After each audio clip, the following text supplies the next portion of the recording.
sa brake shoe. Ito yung original na brand, Makoto. Naputol yung brake natin dahil yung brake shoe natin talagang napakanipis na ito. Kaya puputulin talaga niya yung brake natin. Ayan, change tayo. Ito yung brand na original kasi naputol yung spring niya. Ayan, hinanapan namin ng isa yan, no? Putol yung spring. Pero sabi ko change na lang kasi manipis na, oh. So so tumupo ka na yung adjuster pag nipis na, full na, full. Pagka nang okay pa, dapat alin.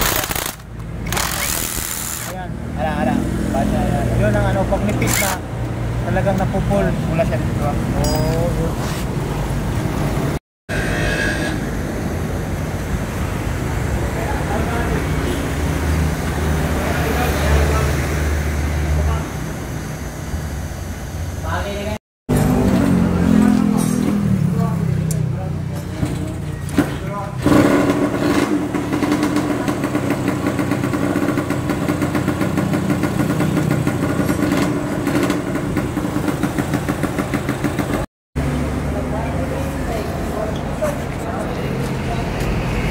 Itom na, pre.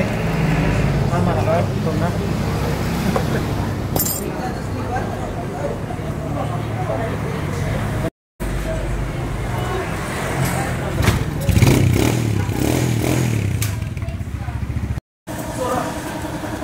Hindi siya pwede. Oh, gamay sakit. Palit na lang taan niyo.